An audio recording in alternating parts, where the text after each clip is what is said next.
Hello to all of my followers. So, I just wanted to do a video on something I just finished watching. I think everyone would, well, I don't know if everyone would enjoy it, but I'm sorry, I just got out of the shower too, so I'm a little bit me. But anyway, so, yeah, I just want to do a quick overview on what I just saw on Netflix, and that is called AJ and the Queen. If you're not familiar with this is a RuPaul series. So, let's get on to it. First, it's not the best of series by all means. It's not a high budget series. So, in saying that, the story isn't the greatest. However, it isn't a bad story either. It's literally about a drag queen that is saving up pretty much all of her money to open up her own club, her own drag club. And, you know, I don't know if you have, but I've known a lot of drag queens who would love to open up their own club, have full control over it, and all this. So in saying that, so yeah, the series is really about RuPaul's character, who is called Ruby.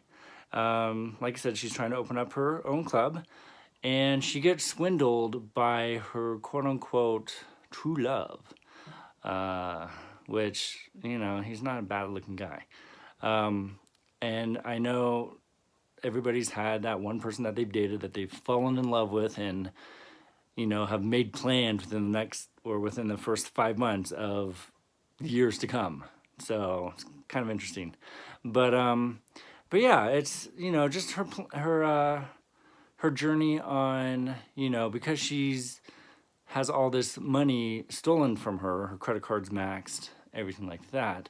She goes on this tour to actually make money to open up her club.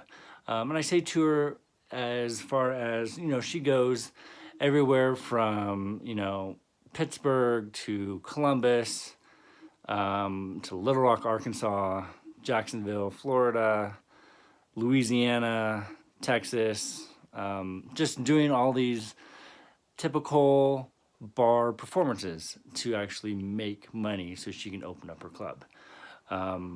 And, you know, she has her funny parts throughout the entire series, and she does have some touching moments towards the end. You can kind of see the different styles of directing that's in through that. Well, I'm sorry. You can see the different types of directing from the very beginning to the end. And I mean, directors do change, and you can kind of see that in the series. But overall, you know, it stays consistent. They do have some pretty big names that pop up in the series. I wouldn't say huge names, but well known. You will know them when you see them. So that's kind of fun to watch and see their characters come alive. But yeah, I would say, you know, I would give this probably out of 5 stars, maybe a 3-star. I'm interested to see what they bring up for next season, if there's going to be a next season. You know, I want to see what happens to the quote unquote love interest in this series.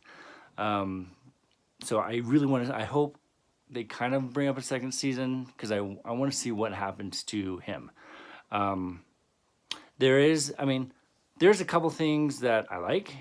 One of them is you get to see a lot of good butts in this. I mean, guys who work out, that have some nice ass in there. And it is very interesting to see that when RuPaul goes into her drag self, Ruby, or I should say, when Robert, the character Robert, goes into the drag self of Ruby, you do see where, I mean, the first episode, she takes off her wig in her dressing room, so you see all of her tape, which is fine. It's fine because she's out of character. She's coming out, and when drag queens come off of makeup, hair, whatever, you do see all that. So it's kind of interesting to see that because you don't see that professionally.